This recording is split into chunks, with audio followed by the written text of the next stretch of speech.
National Grid. I'm going to be telling you about National Grid's Advanced Apprenticeship programs. And on to the next slide, please.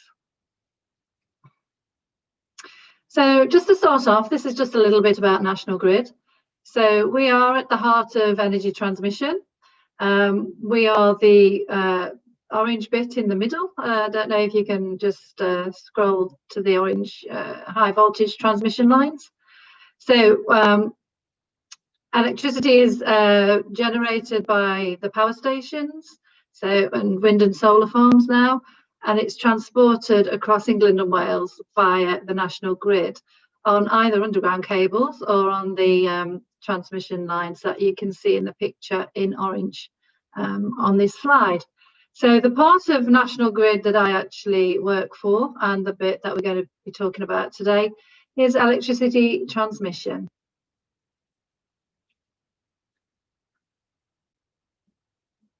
So just some further facts about National Grid. We are a really big company. We're an energy network company in both the UK and in the US, in both gas and electricity. We're owned by shareholders and we're listed on the stock exchange.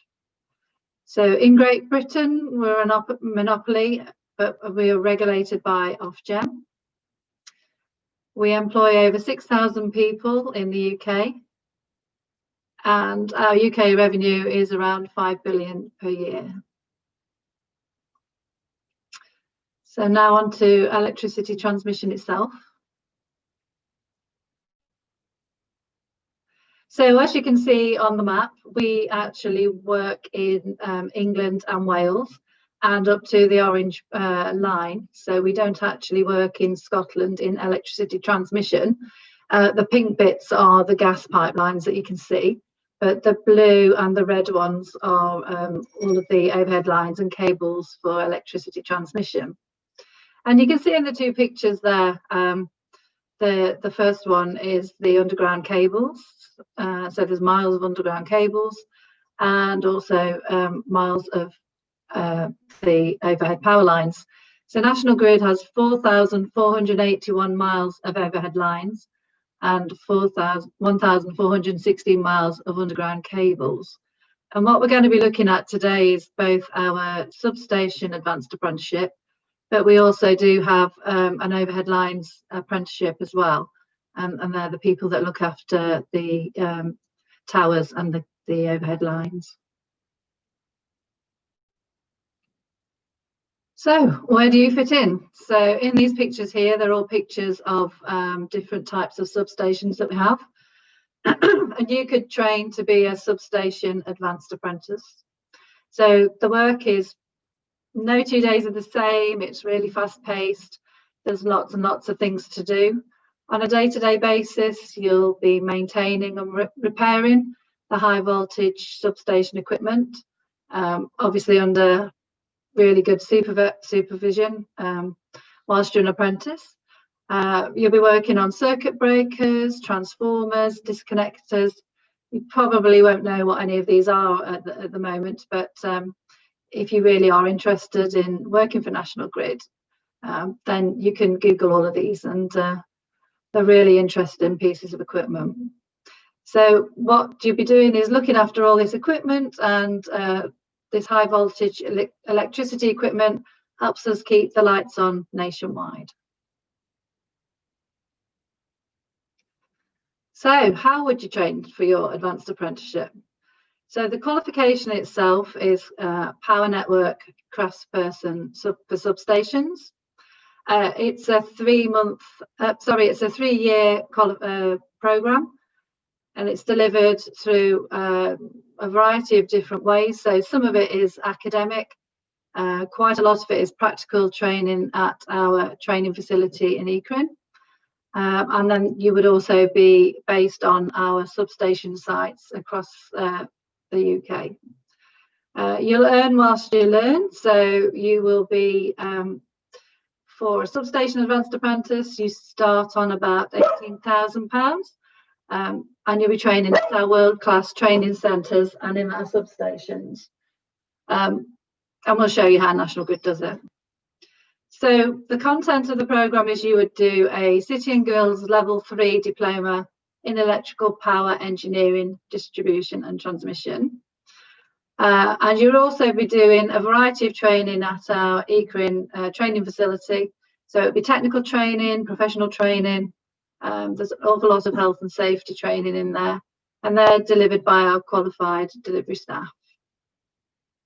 You will also be doing what's called a logbook.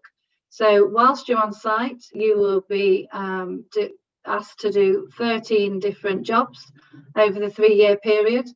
And once you're competent at those jobs, they'll be signed off, and then that demonstrates your competence in the workplace.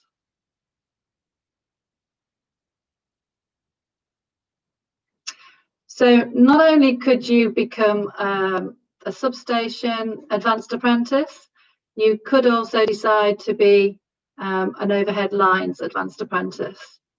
So the actual way the qualification is delivered is very similar to the substation, but you would go off on a separate pathway and be doing the overhead lines training.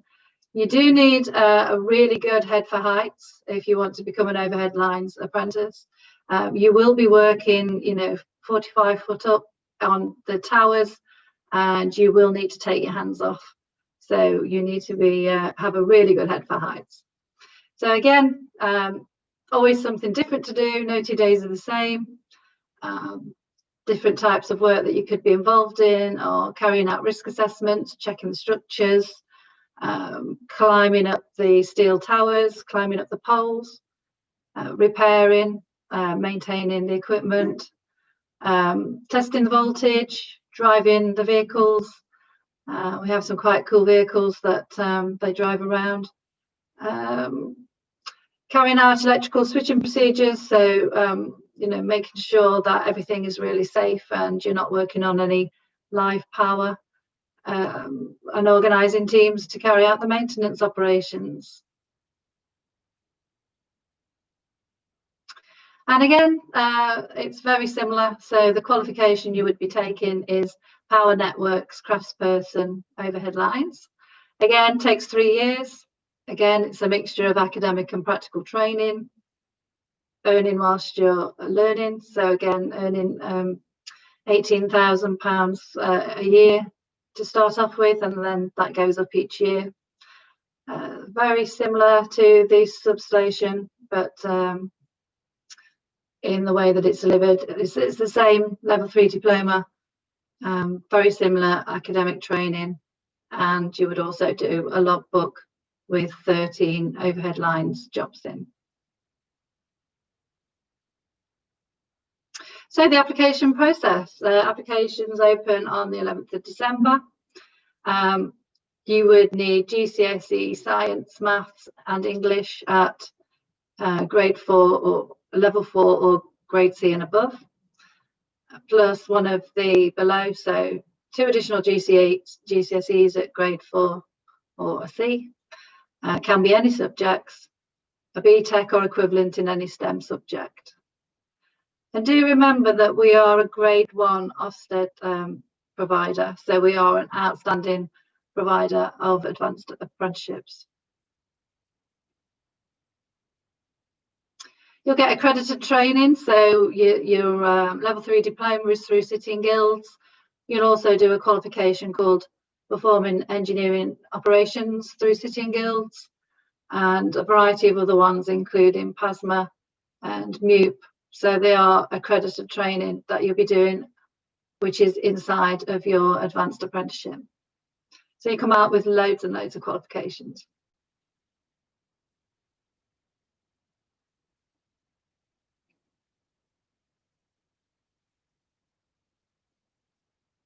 So what happens after your apprenticeship?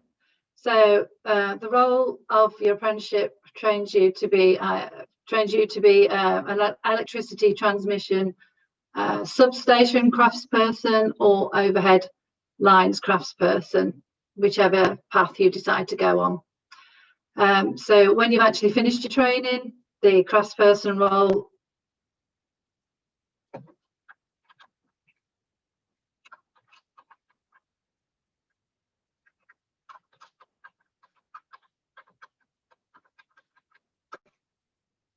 Oh, I don't know what happened there. Sorry about that.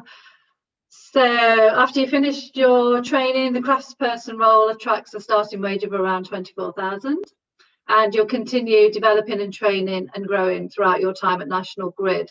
So even though you finished your apprenticeship, there is still continual training all the way through your working time at National Grid. So there's just a few pictures here of our training centre at ECRIM. So we've got some state-of-the-art workshops. That's the one at the bottom, and the silver one just above it. And then the one to the left-hand side is our training centre itself. So along with the training centre, we've also got accommodation there called the Lodge. So it's a 98-bed accommodation and also restaurant facilities. We've got a lot of sports facilities. We've got a gym. We've got mountain bikes that you can use. There's walking tracks. There's a football pitch. So there's lots and lots of different things to do. And just to give you a bit of scale, there's 32 different training rooms in there. So it's quite a big facility. And that's where it is in ECRIM. It is actually in the middle of nowhere, but it's not far from Mansfield or Nottingham for anybody that might have heard of those places, but reasonably easy to get to on public transport. Oh, one more popped up there. So this could be you. So this could be you. Variety of pictures there, photos there of the people that are actually working for us at the moment in overhead lines and in substations. So hopefully you'll think about becoming one of our advanced apprentices of the future. And if you need any more information, then please do ask. Thank you. That's amazing. Thank you so much, Natalie. And that leads nicely. Now we've got an insight of the opportunities for our young people. Leads nicely into the next section. So Letitia and Rodney, over to you. Hello, can you see and hear us? Yeah, that's great. Perfect. I can see you, Letitia. Hi, I was just on mute talking to myself there. So. See, that's standard for all of you watching. That is standard for all of our conversations that we do. You're always going to have someone that's like, "Oh, can you hear me?" And you just lip reading. So yeah. Exactly. There's always got to be one, and that was me this evening. So apologies for that. But yeah, shall we jump into introductions? Let's jump right in. Why not? So first of all, thank you all for joining. It's late in the evening. I'm sure that there's lots of things that you could be doing, could be watching, but we're hoping that we'll be able to give you some insight into National Grid. And feel free, we're not going to give you any PowerPoint presentations, Rodney and I. We very much want this to be a conversation. So feel free to ask any question on the chat, whether it's small, big, our experiences, how we've gotten to where we are, the subjects that we've studied. Just feel free to ask whatever you want. It wasn't that long ago that we were in your situation and we were having presentations like this. I know I'm reaching a bit by saying not that long ago, but feel free to ask. I had to look away from the camera there, Letitia, because yeah, as you know, I am older than you. And it was quite a while, but no, so yeah, thank you. I'm Rodney Williams. I think, should we jump into our jobs and what we do and maybe our journeys? Is that a good way to start? Yeah, you start. Okay, cool. I was going to say ladies first, but I will start as I've been told. So I'm Rodney Williams, and I've worked for National Grid since 2011. So I've been here for 9 years. Time flies when you are having fun. So in my job, I am a lead project manager in the capital delivery department. So capital delivery in National Grid. In a nutshell, what we do is we build stuff. So we build infrastructure assets for gas and electricity, the gas and electricity network. And in my job as a lead project manager, I lead a team of engineers that do this, and they work alongside our operational colleagues on some of those operational sites to work with external contractors, manage those contractors and get them to build stuff. in terms of my background, so I went to university a while ago. You can do the maths if you really want to. And I did a degree in chemistry of mathematics. So I've got a STEM background. My entry into National Grid is quite unique. I wasn't on a scheme. I came out of uni with a lot of debt, thinking, oh, I need to pay back my student loan. So I did some volunteering for a year, and that helped me get my job with National Grid. So it's not a conventional way into National Grid, but when I reflect on it, or if I was to do something differently now, I would definitely consider some of the schemes that National Grid offer, just like its apprentice scheme. I think it's really good, the fact that you can work, learn on the job, get a qualification, and not have the burden of having your student loan and student debt to pay back. But yeah, that's my background in a nutshell. Letitia, do you want to share yours? Yeah, so I'm Letitia McKenzie. I am the STEM and social mobility group lead within National Grid.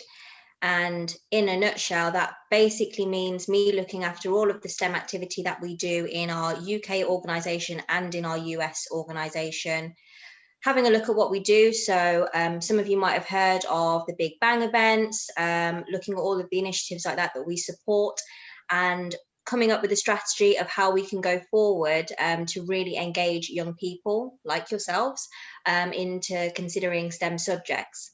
In terms of how I got to my position now, I also went to university. So before university, I studied A-levels, economics, maths, French and music. So a right variety there with a bit of a STEM inset. Then went on to university to study international business up to master's level, and then had a direct entry into National Grid. My first few roles when I joined about 5 years in the 5 years ago in the company were largely in capital delivery, so in the same department as Rodney, working on some of the major projects, but looking after the financial and procurement side, so purchasing all of the things that we need to be able to build these projects. So I was buying the services of people to go out and survey lands, and helping to buy a lot of the construction materials also. And then I felt like I wanted a bit of a change, and that led me into the current role that I'm in now. So at this point, now you know a little bit about us, and see that hopefully we're a bit easygoing, free-flowing, not that scary. Does anyone have any questions at this point in terms of how we got to our positions, or anything to do with application process, entering National Grid?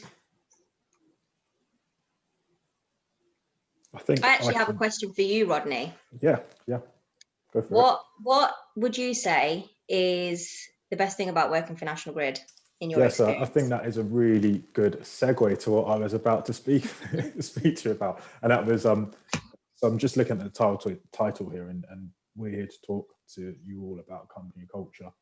So when I think about company culture, and when I was young, if you asked me what culture was, I'd just be like, what are you talking about? Like, you know, types of music and that, or going to the theatre. No, I did Google the definition of culture, and it comes up as, when I did Google it, the ideas, customs and social behaviour of a particular person, people, society. And when we look at National Grid's culture, and bringing it back to your question, Tisha, I think one of my best things about work is the company culture. National Grid is a great organisation to work for. I've been here for quite a while now, 9 years, and I wouldn't be here for that long if I didn't enjoy it. What I like about the culture is the people that I work with are brilliant. I've worked in 5 or 6 different roles in different teams. I lead a team of people now, and all the people that I come across in National Grid are really nice and friendly. And the great thing about working in my job, and Letitia, you probably agree with me here, when you work in capital delivery, you work with so many different parts of the business. You work with the operational teams, you work with contractors, you work with like the lands team. You work with so many different people in National Grid, and all of them are friendly and kind, and it doesn't feel like other organisations. Like, I've got friends, I remember talking to friends about my day job when they came out of uni and they were working in the city or doing a particular job, and it just sounded like their jobs were very cutthroat, dog eat dog. Whilst at National Grid, I hadn't ever felt that way. So I think the people are brilliant. What I think is worth mentioning, and what helped when I started at National Grid, was the fact that we have employee resource groups. So employee resource groups are networks that employees run, and one that I think was very helpful to start with was the NewNet network. So NewNet are about connecting with anyone that's due in National Grid. They bring those people together, they go on site visits, you get to meet people from different parts of the business, because National Grid is a massive organization. There's so many different jobs, so many different teams, so many different departments. And it's good when you start that you've got a network that brings all of these people together. You can build your network, learn how big the organization is, and just, yeah, it gives you a good insight and sets you up for a good career. And I think that's something that I like. The culture is really good, and it gives me the feeling that I can have a really good career, a purposeful career in this organization. Letitia, what would you say your answer would be to that question? You know what? You actually stole my answer, because I knew I should have asked the question to myself before I asked it to you.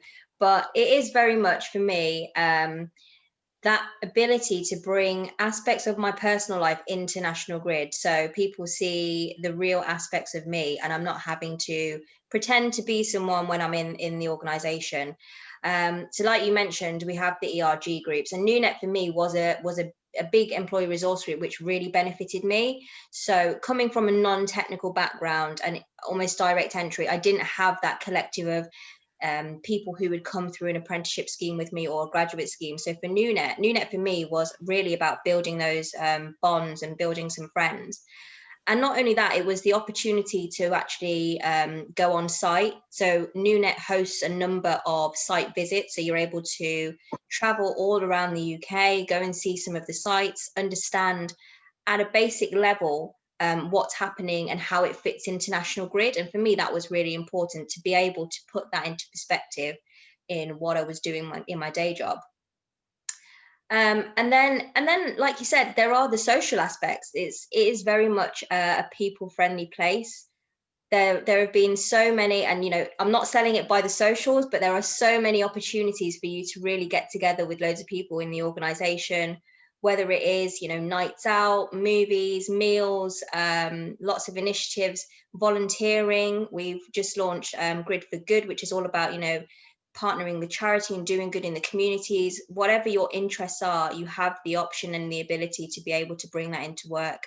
And the good thing is that the company is open to new ideas. So if there's something that you would like to introduce to the organisation and bring that into it, there's the option to be able to do that there as well. I just want to add to your answer there, Letitia. So when I think about the social aspects of work, I think about, so just a bit of background about myself, because I've breezed over it. I'm a Londoner. You probably can hear it in my accent. I was brought up in London, and I also went to university in London. So not much was getting me outside of London and the bubble of living in the capital city. However, when I worked for National Grid, it was brilliant, because I got to different parts of the country. Like National Grid, we impact all of the UK. So there is a site, I've been to sites in Scotland, I've been to sites in Wales, I've been to sites in, just all over the place, which is good. And just on the social aspect, what I do like is the different offices and different sites have different people there. Our Warwick office, which is our headquarters, and Ekring as well, they serve some good food, and I think they're getting a bit modern. Like there's some vegan options sometimes, which is like, okay, National Grid are doing the vegan thing, which is quite cool. And I know with Ekring, when you're on a course there, you are well fed. You're well fed in the countryside. I'm not going to lie. I have been that person where I will consider a course based on if it is an Ekring, because I know that I will be well fed and will get a good variety of choices for lunch. A 3-course lunch at that. Yeah, a 3-course lunch, an off-grid 3-course lunch. Because I remember when equine, yeah, it is literally out in the sticks, which makes a good change because yeah, I'm a proper city boy.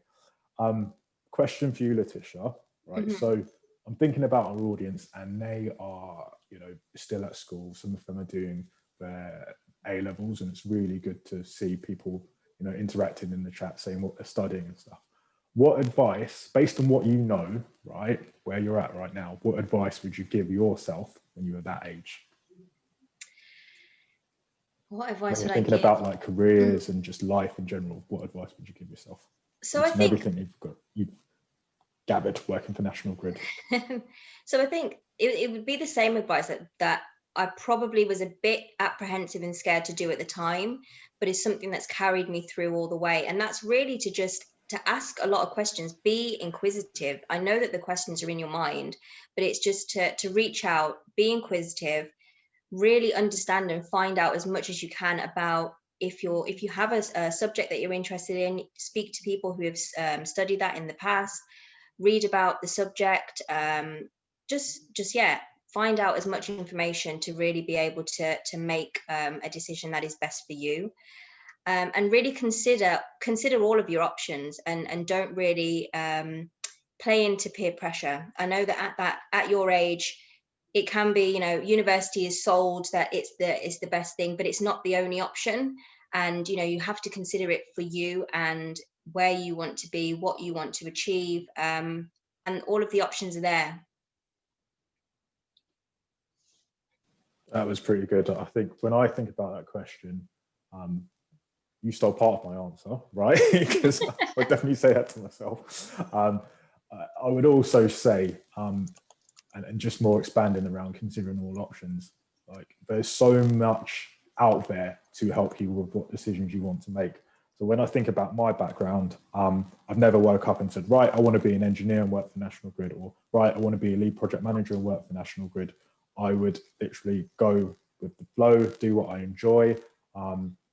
In A levels, well, when I was in school, I enjoyed like the sciences. So when I got to A level, I ended up doing chemistry, maths, and economics just because I enjoyed them. And then when I went to university, because I enjoyed chemistry and maths, I said, right, I'm going to study that. So I kind of just did what I enjoyed. And then when I got to the end of uni, I was like, oh crap, I've got to get a job.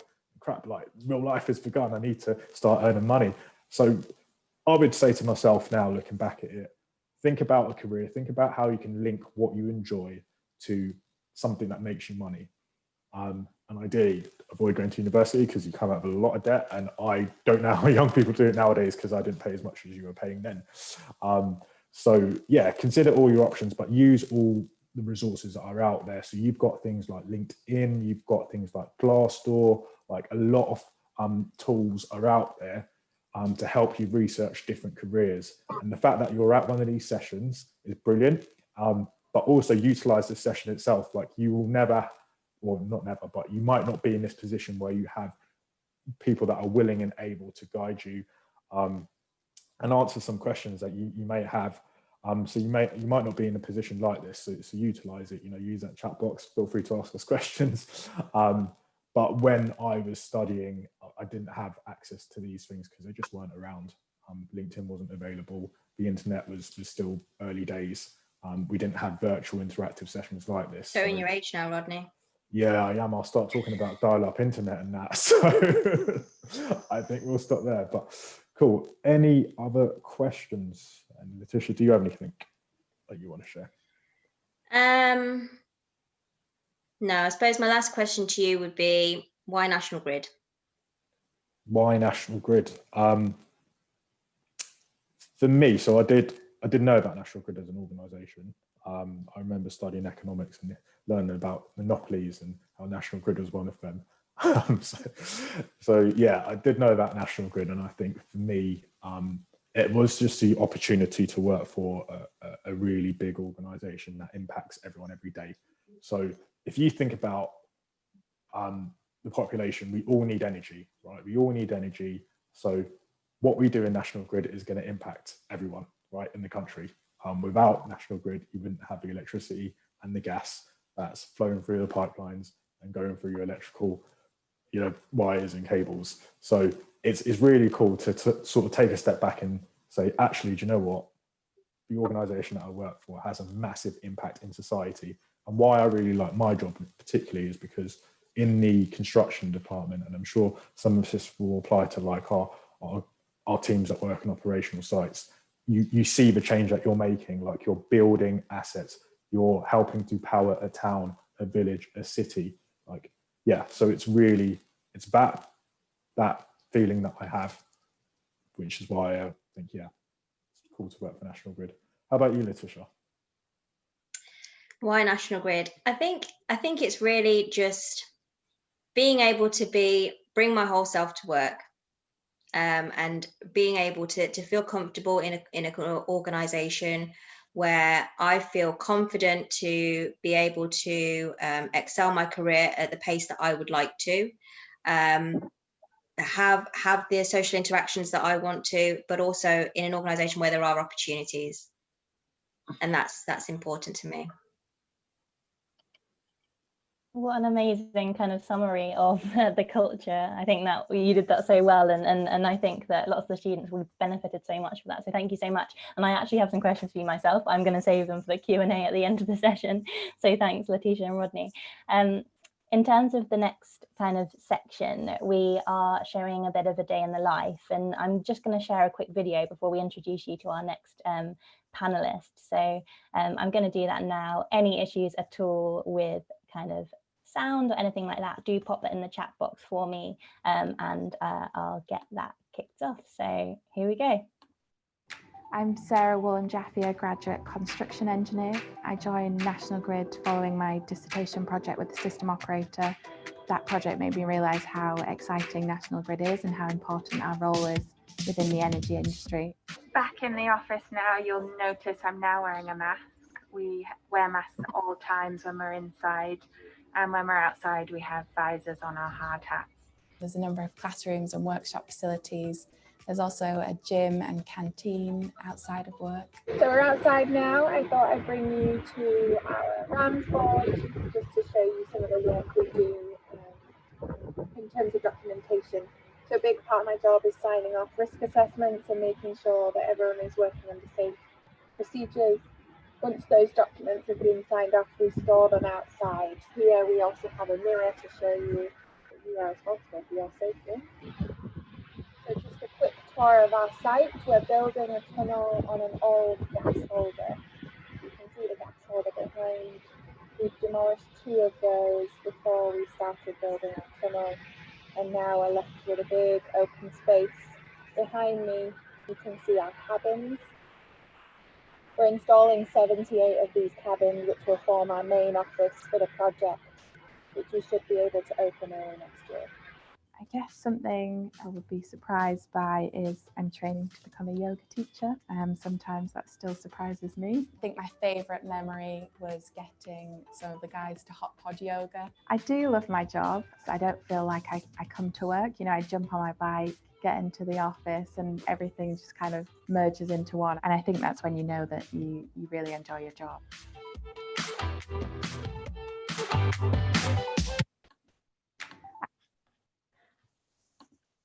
Brilliant. So over, I guess, to Letitia now to kind of say hello and follow on from that great video. So thank you.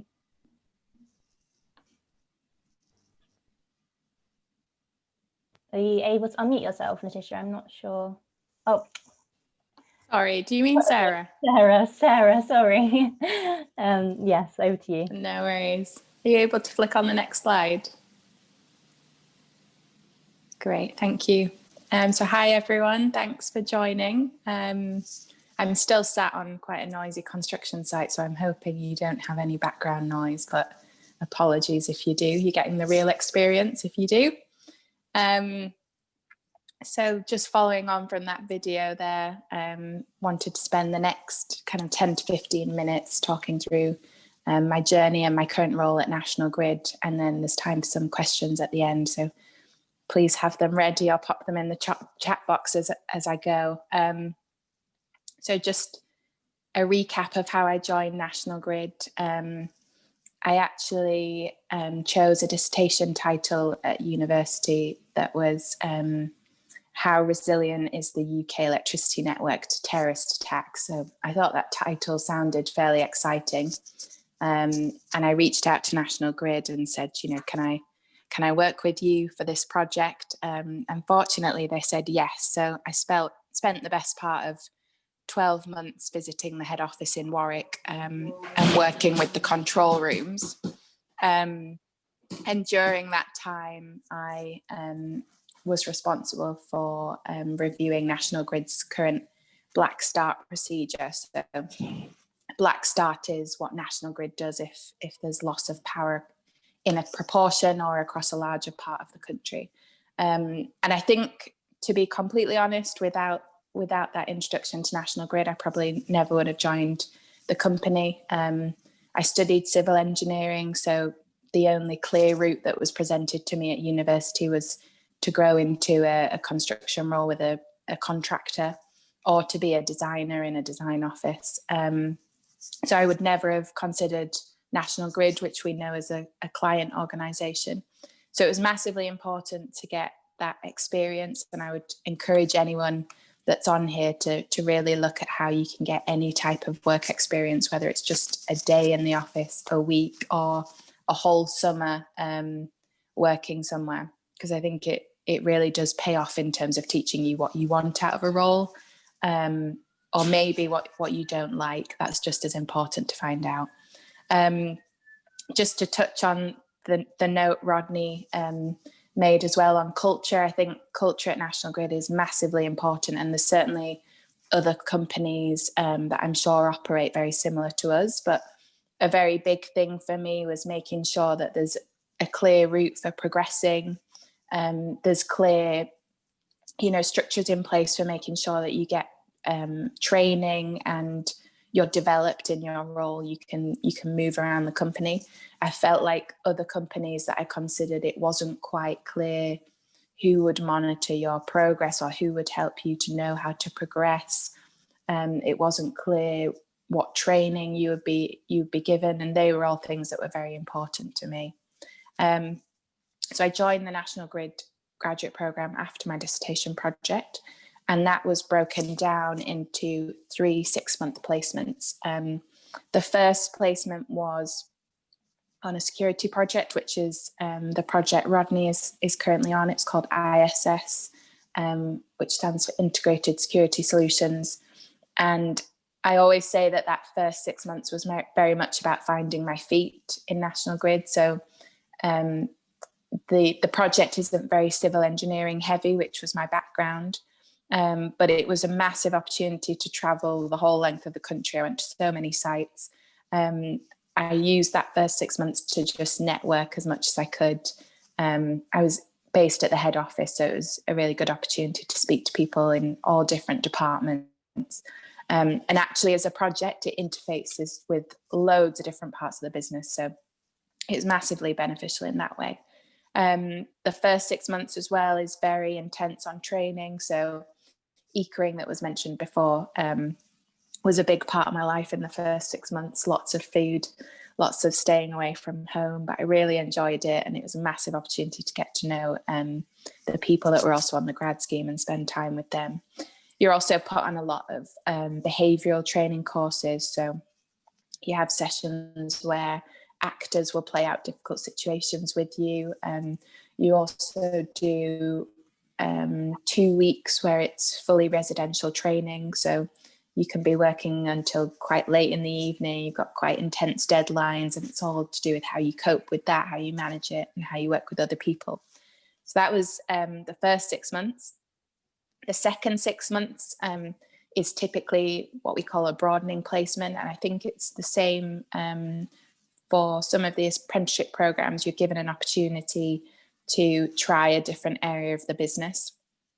So for me, I always referred to the second 6 months as kind of finding my voice in National Grid. I chose to go work in corporate strategy, so in our Strand office on Trafalgar Square, and step outside of an engineering role.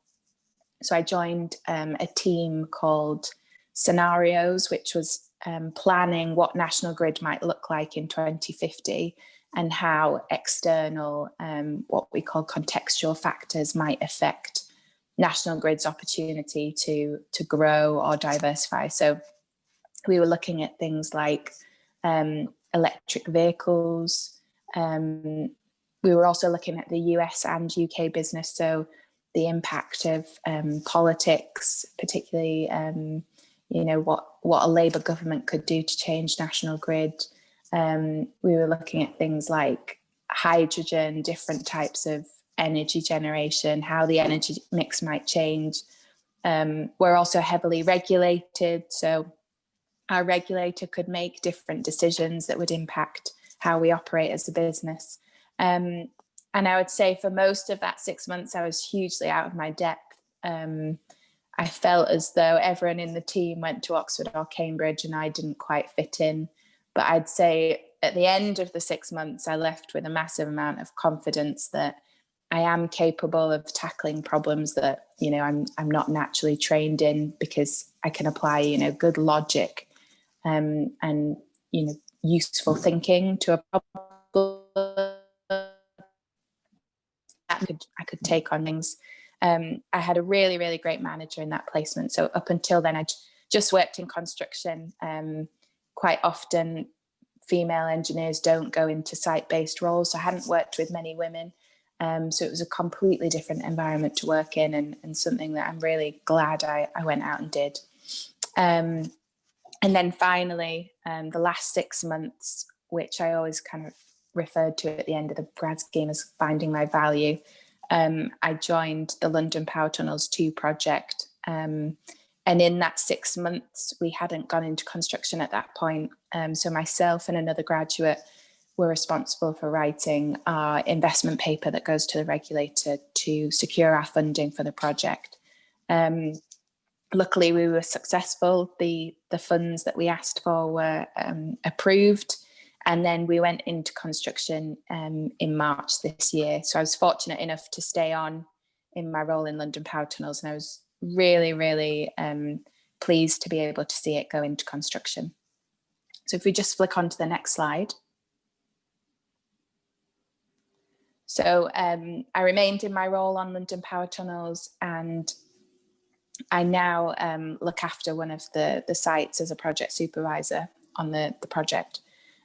So just to give an overview of the project, and then I'll dive into a little bit more about my current role. This is the second phase of London Power Tunnels. So we're going from Wimbledon in West London to Greenwich, and then on to Bexley in Kent. It's 32.5 kilometres of tunnel. We go from depths of about 40 metres to 63 metres, and we'll be tunnelling until 2024, 24 hours a day, 7 days a week in some cases, 5 in others. So it's a huge project. It's quickly becoming the project that never sleeps. And there's absolutely loads to get involved with and loads to do. Some of the most interesting things about the project, we cross under the Victoria Line in places.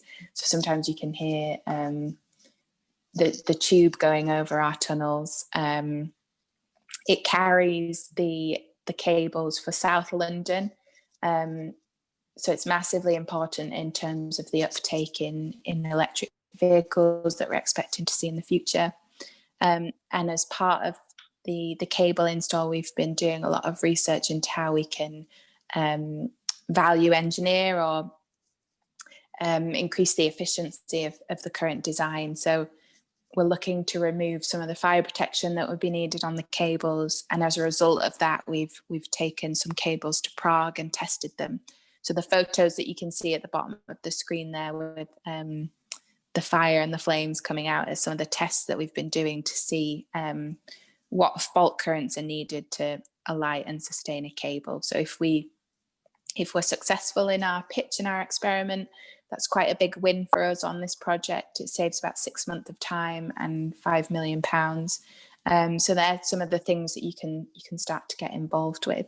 A little bit more about my day-to-day role. It's it's very similar to the things that Rodney touched on. So our job as the client at National Grid is to ensure that our contractors build things to the quality we want to see, to the outputs that we need as a business, and on time and within budget. So I think I'm currently in the role that Rodney started in, and Rodney joined National Grid on the first phase of London Power Tunnels, and we're very much looking for future Rodneys on this project. So our aim is to reach out to 100,000 school children over the next 5 years, and we're looking at opportunities for apprentices to join us on the job. So there's a huge amount of opportunity upcoming.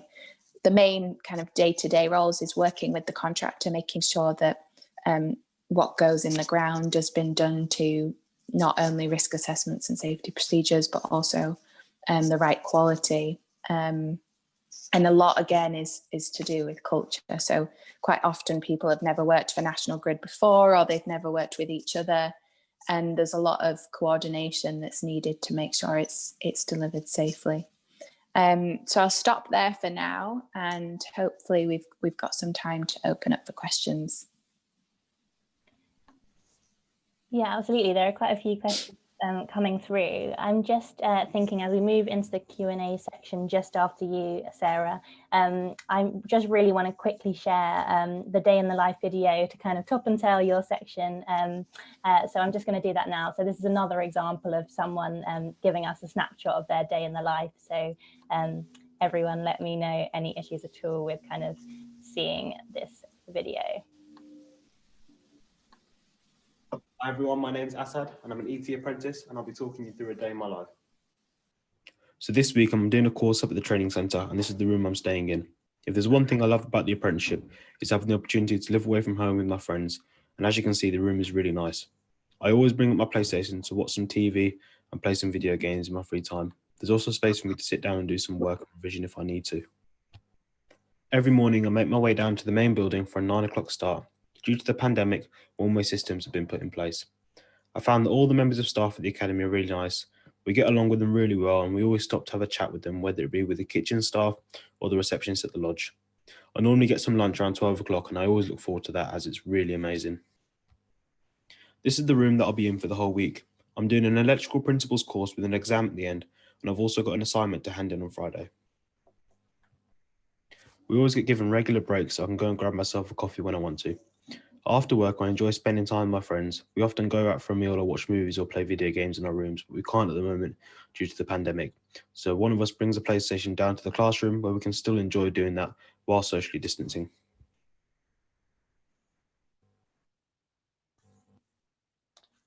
That's amazing. I'm just going to pop that slide back through. So it gives us a really good idea of those kind of initial day in the life.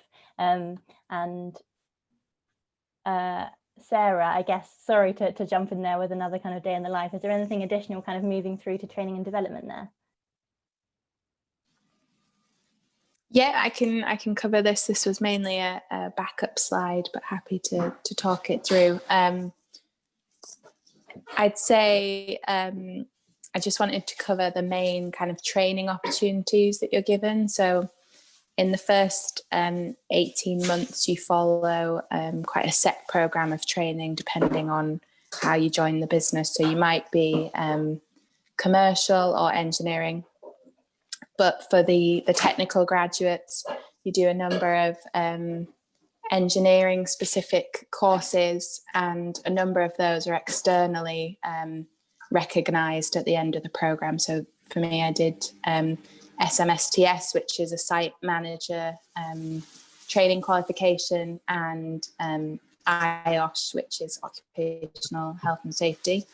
And then for the engineering graduates or people with other STEM backgrounds, you can also look to seek professional accreditation once you come off the programme. So I'm working towards chartership with the Institute of Civil Engineers.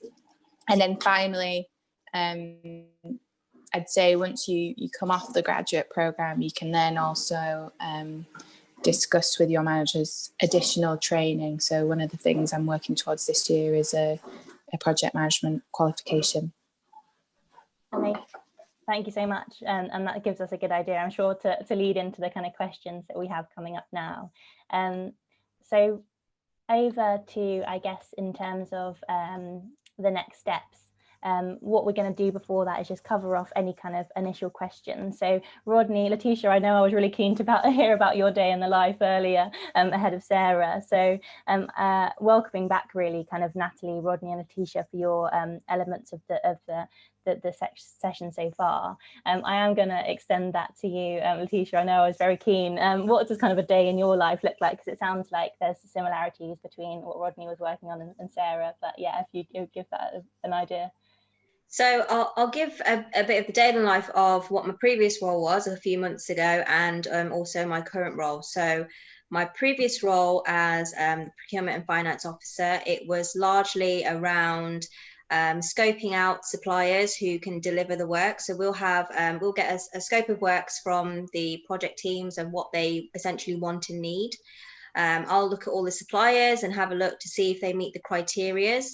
And then we kind of do a bit of a bid to see who's able to do the works, go through a bit of an interview with them to make sure that everything that they put on paper is 100% correct and that they can deliver what they set out to. And then essentially awarding them, so giving them the job and then following it through with a bit of contract management, making sure that they are doing what they set out to achieve. So that was my previous role. And then this role, currently, we've got a 12-month project that we're looking at trying to identify all of the STEM activities that we're doing within the organisation. And it's proving to be somewhat difficult because there are so many people across National Grid who do so much with regards to STEM, but don't actually shout about it. So do it kind of off their own back and kind of just do it in their own time and don't do it for the recognition, but want to really kind of help people, go to their local schools, you know, visit their old schools that they went to try and make a difference and try and inspire and encourage people to consider organisations like Grid. So I'm the person in the background who's collating all of that information, trying to make some sense of it, kill myself with a spreadsheet, and then try and make some sense to be able to identify and go forward with a strategy of how we can bring all of this together to make sure that we're doing it in a coordinated way. I hope that makes some sense. Yeah, no, absolutely.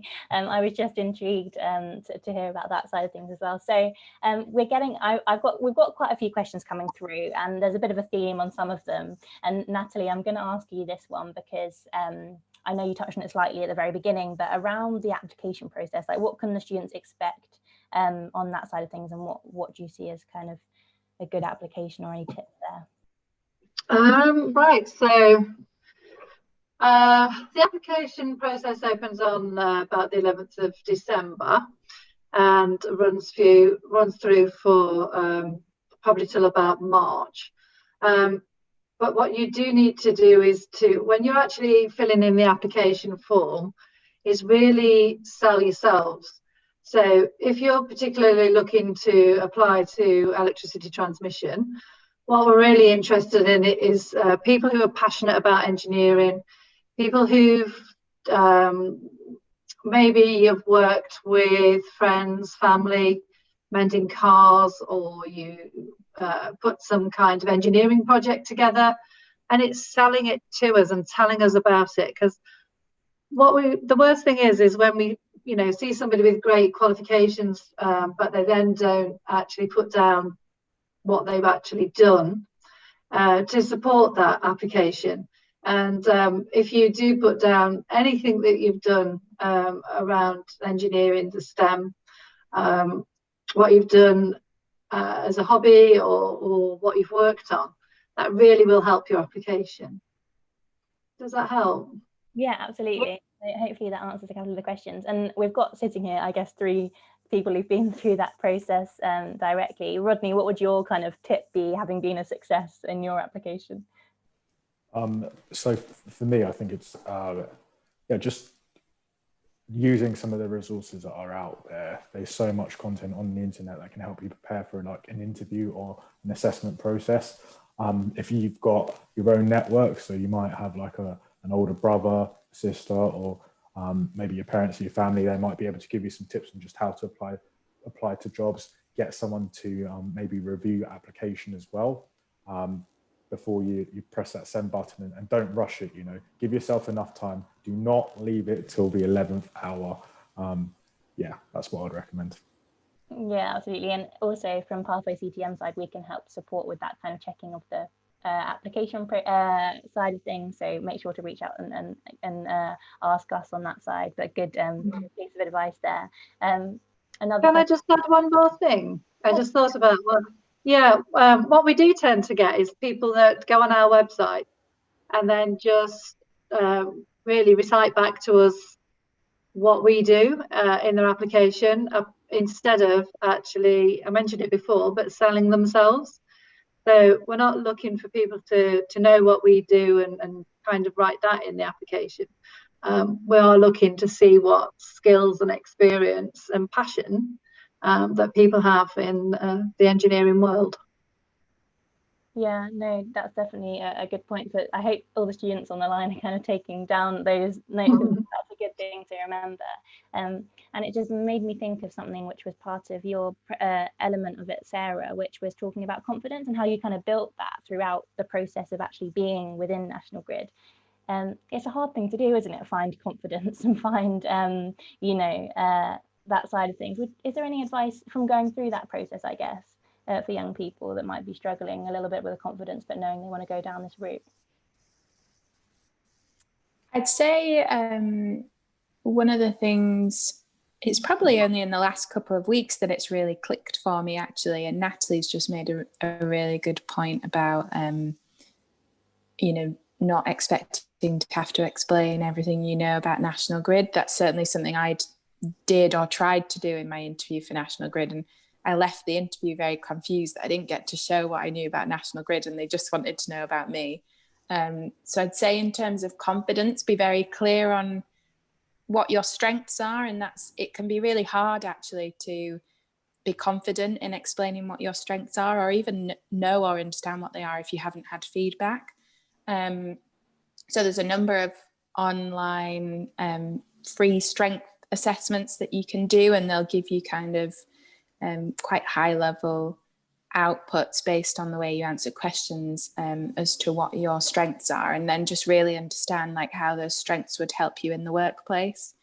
So I'm trying to think of some of the things that I discussed in my sessions last week. One of them was that I'd come out with quite a strong sense of counsel. So I'm quite committed to understanding what's fair or what's right, especially in construction when there's a lot of commercial or contract elements to my role. I then said, it's very valuable in my job that I have a strong sense of counsel, because a lot of the time I'm very objective in understanding whether National Grid is liable or the contractor is liable.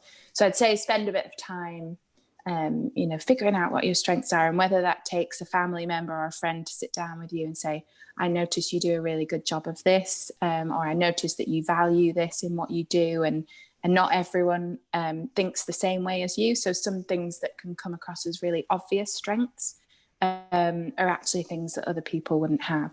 So that would be my advice. That's such relevant advice, because we actually partner Pathway with Capfinity, and we actually have some strengths tests available. So I'm going to challenge off the back of Sarah that mentioning that whoever, make sure they're kind of registered on our website and drops us an email at student@pathwayctm.com after this, gets a free strengths profile to help them on their journey to the National Grid. So I promise I will send you one if you do those two things. But not to plug that too much, but brilliant advice. Secondly, as Elena's asked a question in the chat box, would it be better to do a degree apprenticeship to gather more of a STEM? Would it be better to do a degree apprenticeship to gather more of a STEM background, or go to university? Very interesting question to ask. And just for the mention of STEM, I know you're focused at the moment with your role, Letitia. Then what advice would you give in that respect?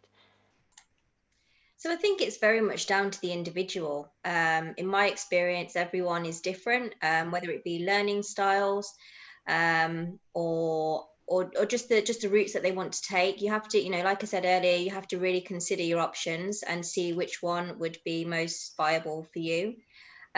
Both are beneficial, but you know, you have to weigh up the pros and cons for all of them, whether it's an apprenticeship or going to university. There are benefits to both, and you just have to decide which one is best suited to you. I chip in. Yeah, okay. Yeah, so I think, yeah, there's definitely an element of weighing up what's best for you. I feel university is very theoretical. So a lot of what you learn is theory when, well, I can only really speak about chemistry and mathematics. And what I struggle to understand at university is how that applies to a day-to-day job. But however, it gives you the mindset, it gives you the logic, it gives you the right way of thinking to solve some of the problems that you get in the workplace. Whilst an apprenticeship to me feels a lot more hands-on. You learn a lot on the job, you might get qualified on the job, you don't necessarily come out with a lot of debt. So, you know, I would agree with your answer, Letitia, but I kind of nowadays more lean towards an apprenticeship. Uni is great though, because there is a good social element of going to university, but you can also get that if you are doing an apprenticeship scheme, because you don't do an apprenticeship by yourself. You've got a cohort of people, and that's why it's good to come through a scheme, because you've got that nice social element to it as well. Can I just add a little bit as well? Of course, absolutely. Yep. So, so at National Grid in electricity transmission, you can do an advanced apprenticeship, and that's what we spoke about tonight. But you can also do a higher apprenticeship. And the higher apprenticeship does have a foundation degree built into it. So you would do the first 2 years of a degree course anyway. So you kind of get the best of both worlds if you do a higher apprenticeship, because you know, you're getting a degree, you're earning while you're learning, and you're gaining masses of experience along the way. So you know, that gives you an all-round ability to gain a job and sustain a job. Yeah, definitely. And I think that kind of ties in, Natalie, to another question that's come in the chat box, which I wanted to ask specifically. So for the two different types of apprenticeship, then, what are the requirements? Is that, and there might be quite a vast amount of different requirements for various different things, but is that easy enough? So do you mean the requirements to actually apply? Yeah, so are there grade requirements the students need to bear in mind? Yeah, so one of my slides actually shows you what they are for the advanced apprenticeship one. And then for the higher apprenticeship one, we are actually just in the throes of changing it. But if I just give you it as a rough guide. So currently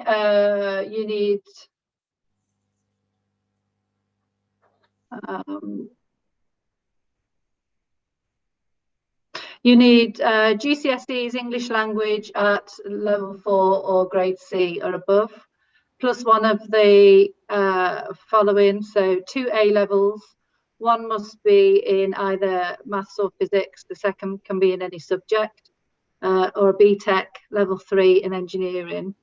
So we are just tweaking that slightly. So that's what was for last year, but it's similar.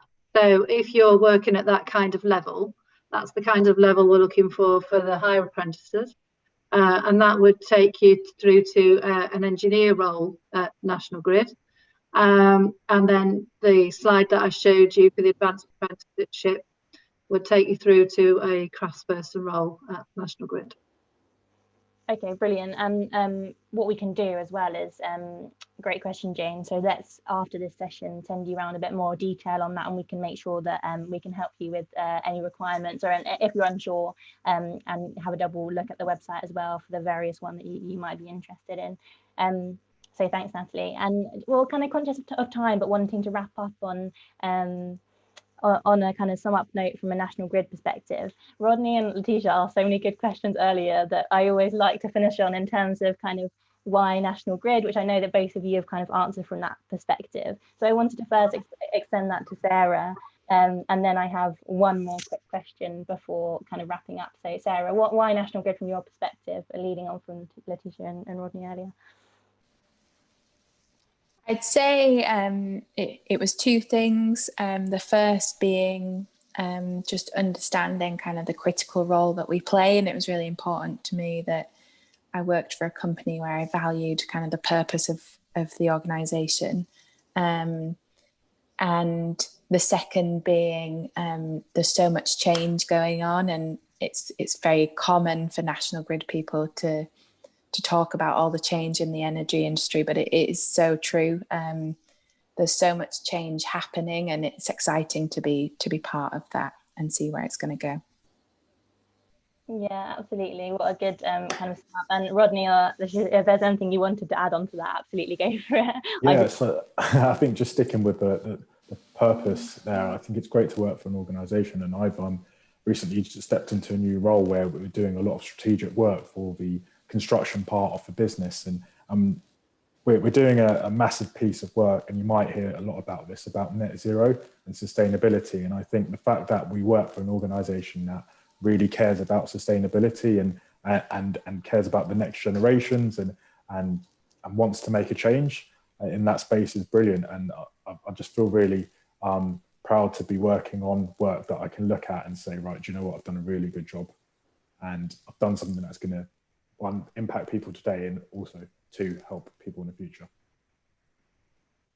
Yeah, definitely. And I know that from actually surveying some of our students recently, that is one of the top biggest priorities from them is sustainability and thinking about the environment. So I'm sure it's very relevant to the students on the line. So conscious of that, I just want to say a big thank you to everyone on the panel. It's been really great to hear about your experiences and what's important to you. Unless there's anything kind of final or additional you wanted to add on your side, I'm just going to do a quick wrap up in terms of next steps for the students. But if not, then I'll kind of crack on. So ultimately, from today, thank you so much for joining, students. That's great to see you on the line. We have another event coming up on the 15th of December. And what that's going to be is it's going to be more around actual kind of tangibly working through problems to help prepare you for kind of any application. So it's going to be completely National Grid focused, but it's going to be more kind of interactive in that sense of working through a task together. I've just popped the link in the chat box, so everyone do kind of click on that and make sure you're registered if that sounds of interest to you. Before doing so, I mean, pop onto the Pathway CTM website. You can make sure you're registered there to get access to all of our kind of wonderful resources and support you through any application process. We will also send a follow-up from today to every single person that's been on the session to make sure if you need any help with kind of working through the process or any other questions that we might not necessarily have covered today. But really that's the kind of main next step and takeaway from today. I do know that the roles open on the 11th. That I'm right, aren't I, Natalie, in that respect? So students, jot that down, put it in your calendar, and make sure that, as Rodney mentioned earlier, that you're well prepared to get that application in early rather than waiting until that closing deadline. If anyone has any other questions from the student perspective, then pop them in the chat box or write anything you have in there now. I'll be on here for a couple of minutes to make sure that you have time to kind of sign up via that Eventbrite, and make sure that you can give us any kind of feedback if necessary. But really, I've actually really enjoyed today, and it's been great really listening to all of your experiences. So thanks so much. And students, make sure you sign up for the next one because I don't want you to miss out. So go ahead and do that now. And like I said, anyone who emails us at student@pathway.ctm and signs up to that, then you'll get a free strengths test, because Sarah reminded me that's an amazing kind of tool and resource for you to get everything you need. But thank you and have a lovely evening. And again, thanks for your time, panelists. Thank you. Bye. Thank you. Bye-bye. Thank you. Thank you. Bye.